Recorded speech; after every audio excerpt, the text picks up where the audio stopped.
Clint Eastwood is best known as an actor, but he's also been directing films for over 50 years. Many have earned him a Best Director Academy Award, including one for Unforgiven and another for $1 Million Baby. Audiences, award shows, and critics may love him, but not everyone in Hollywood feels the same.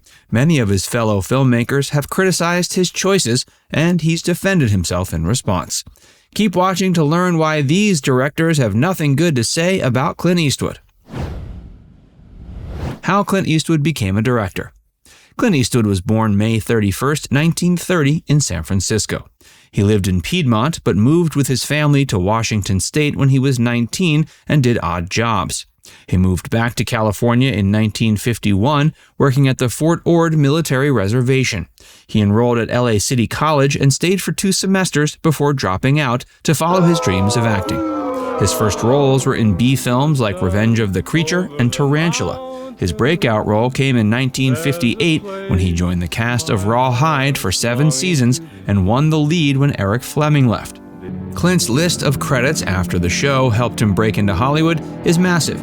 He moved to the big screen with westerns like A Fistful of Dollars, For a Few Dollars More, and The Good, the Bad, and the Ugly in the 1960s. He became a massive film star and a bankable name. That allowed him to move on to other parts of the filmmaking process. His directorial debut came with the 1971 film Play Misty for Me. That led to plenty of other work in front of and behind the camera. By the 90s, he'd become an award-winning actor and director who'd managed to succeed at both his passions. Unforgiven in 1992 won him his first Academy Award nomination for Best Actor and an Oscar for Best Director. $1 Million Baby in 2004 won him 4 Academy Awards, including Best Picture and Best Director. It even made him the oldest person to ever win the Best Director Oscar at age 74. What kind of training is that? Clint's directing style. Clint Eastwood tries his best to create a hospitable working environment every time he steps onto a set and climbs into the director's chair. He says he feels it's the best way to help actors submerge themselves into their characters.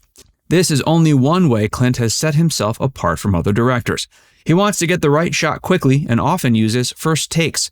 He avoids the 100 or more takes that directors like David Fincher prefer. He also avoids supporting the Meisner style of acting that suggests repeating lines make them more natural. Trying to oppose Clint's methods doesn't work. Matt Damon once begged him for a second take, and Clint responded, "Why, so you can waste everybody's time?" Tim Robbins said that while working on the 2003 film Mystic River, Clint would allow for 1 take or 2 if you were lucky. Filming always started no earlier than 9 and ended after lunch. Clint's preference for a business-like pace began when he started working on the TV show Rawhide. Directors like Sergio Leone and Don Siegel had similar methods that he wanted to emulate. He began to see money and time as precious and not to be wasted. Before we tell you more, be sure to give this video a like and subscribe to Facts Verse if you haven't already. Directors who criticized Clint. Clint Eastwood's directing style is certainly not for everyone. He has pinched several directors' last nerves, and they've come out to criticize him publicly. Spike Lee developed a feud with Eastwood in 2006. They worked on 2 war films together that year, Letters from Iwo Jima and Flags of Our Fathers. Spike criticized the lack of diversity in the cast. He felt it didn't represent the wide range of races in the armed forces at the time. Clint allegedly told him to, quote, shut his face. Spike responded by telling him to mind his own business, saying he was a great director but sounded like an angry old man. The two have reportedly made up but haven't worked together since. Michael Moore is an acclaimed documentary director. He posted comments on Facebook criticizing how Clint's 2014 film American Sniper glorified the gunman. It was a sore subject because he'd lost a family member to a sniper during World War II. Clint allegedly said at a National Board of Reviews dinner that if Michael ever came to his home, he would shoot him. The audience laughed, but he repeated the statement. Other director feuds. Clint Eastwood isn't the only director who has suffered Spike Lee's wrath. He's also criticized Quentin Tarantino for appropriating black culture and using the N-word in his films. He publicly tweeted he wouldn't be seeing Django Unchained because, quote, American slavery was not in a Sergio Leone spaghetti western. Quentin responded by calling him a son of a bitch. Spike also criticized Tyler Perry's popular Medea franchise. The director responded by saying he should shut the hell up and he could go to hell. James Cameron and Patty Jenkins argued over an unexpected topic, feminism. Patty's Wonder Woman film started the debate, but it ended with James getting roasted on social media. Kevin Smith and Tim Burton argued over stolen content. Kevin noticed the 2001 remake of Planet of the Apes had a statue of Abraham Lincoln with the head of an ape that looked like it was ripped directly from his comic book. He even announced publicly he considered taking the issue to court. Tim responded by saying he would never read a comic book, and Kevin said that explained his version of Batman.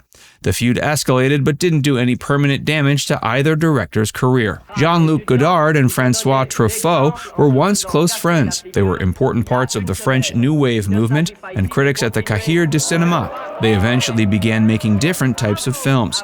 Jean-Luc focused on political statements, and François took aim at commercialism. François played himself in the 1973 film Day for Night. Jean-Luc sent him a letter claiming he misrepresented the filmmaking process. His former friend wrote a response claiming he'd been, quote, acting like a shit for years. They reconciled for a bit, but Jean-Luc admitted they'd been tearing each other apart for years after François' death in 1984. Lars von Trier and Nicholas Winding Refn were two other foreign filmmakers who were friends before they had a feud. They'd known each other since they were children, but unsavory comments tore them apart. Lars said at a 2011 Cannes press conference that he was pleased to recently discover he was related to Nazis and even joked his next film would be The Final Solution. Nicholas and the general public criticized him. The directors reconciled and stayed friends for years until it became public that Lars had tried to sleep with Nicholas's wife. Werner Herzog has spawned several feuds with his erratic behavior. He's collaborated with Klaus Kinski several times, but their relationship crumbled so hard he tried to burn his house down. Abel Ferrara also hated Werner. He couldn't handle the announcement that he would be making a sequel to his 1992 film Bad Lieutenant and earning a larger paycheck for the job.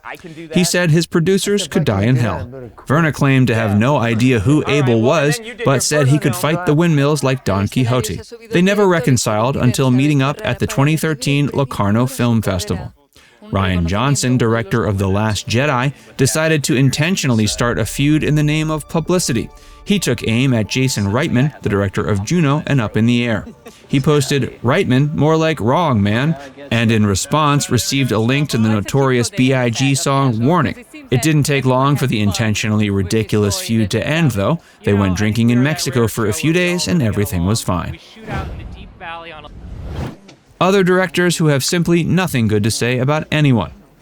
Director feuds are one thing, but some members of Hollywood seem to be ready to criticize almost anyone.